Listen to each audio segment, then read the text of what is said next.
Hey guys, welcome back. I hope your week's going well and that you're looking forward to the Easter break coming up this weekend. Hopefully you get a chance to have some time off work and kick back and relax and also enjoy some good beer. And speaking of good beer, in my hot little hand here I have a bottle that was sent to me kindly by Martin from Finnroo Homebrew.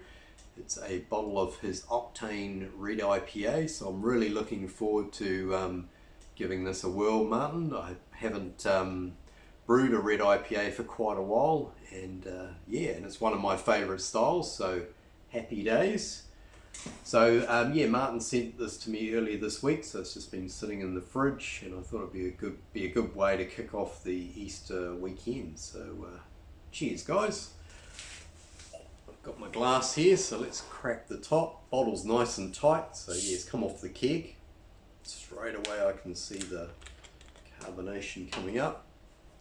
So let's pour this into the glass.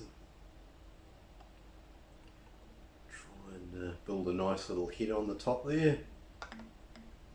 Shouldn't be any sediment in the bottom. So look at that. That looks absolutely fantastic. I'll just give a tap. So hopefully you can pick up on the light there. Unfortunately it's raining outside, so I haven't got any sun coming through the door, but it's a very nice deep red colour, and that's thanks to the Shepherd's Delight that I think Martin used. I did actually have a bit of a list of the ingredients, so if you hang fire for about 2 seconds I'll just go and grab that.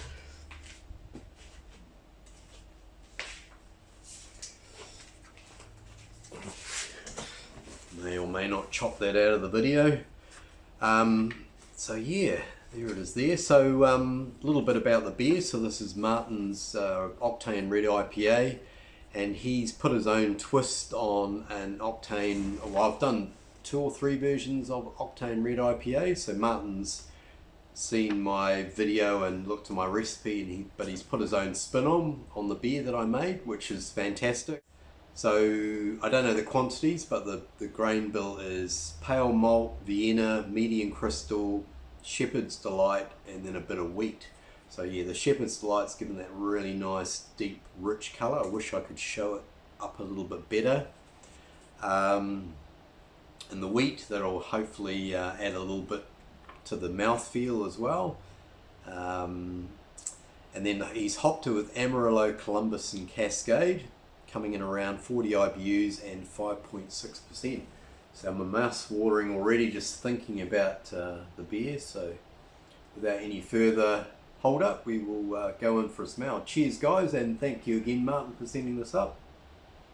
Oh, everything I love about red IPAs is coming through on the nose straight away. You're getting that really nice, rich malt character, and then but you're also getting the hops coming through as well. Getting a little bit of both. Not a little bit. I'm getting a lot of both. That smells really, really inviting on the nose. It's just got that rich malt character to it, like a rich Christmas sort of fruit cake is sort of how I like to describe it. And then you get some nice sort of nice citrus and pine notes from the hops there, so that is really good. My mouth's watering even more now, so we will go in.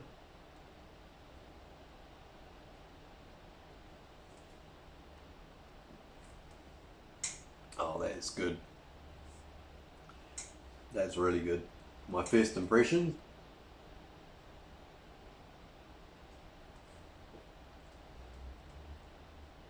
That is really nice, Martin.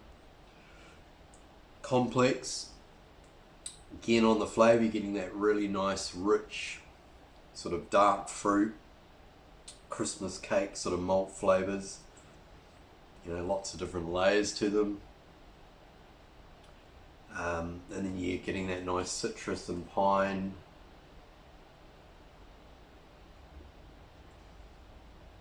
Maybe a little bit of like almost like orange, maybe marmalade sort of flavour coming through. I think that's a combination of the hops and the malts together have sort of created that sort of unique sort of marmalade sort of flavour.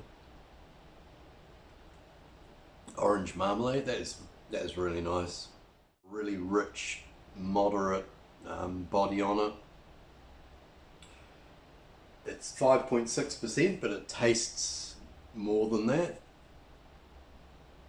Not in a boozy way, but just in just a really rich beer.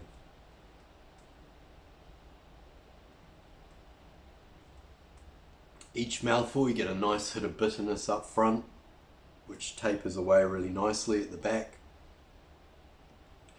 But you're left with a nice sort of flavour in your mouth once you swallow. That is really good, Martin. A really nice, holding a fantastic head on the top. Sort of tan colour. Look at it's fantastic lacing. When you tilt the glass, it's got a stickiness, yeah, like a resinous sort of stickiness to it. You can see when I swirl it, it just sort of sticks to the glass and it just slowly drips down the side.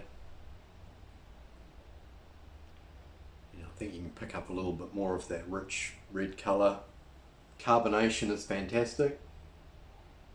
The aroma is fantastic. I'd just be quite happy just taking the aroma in.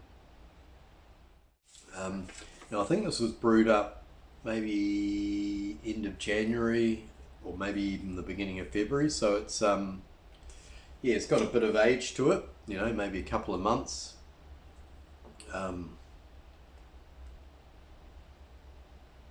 But I think that's probably been a good thing with a beer, just sort of let it, mellow out.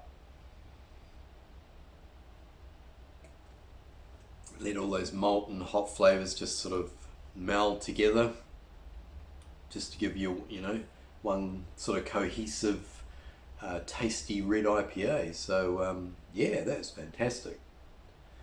So I think I'll might stop there, guys. Otherwise, I'll just start waffling on about this beer even more.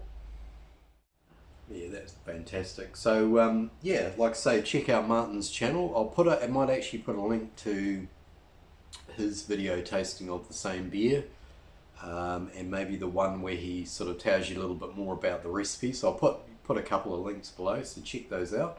Thanks for watching, guys. Like I say, enjoy the Easter break, and we will catch you in the next video. Over and out.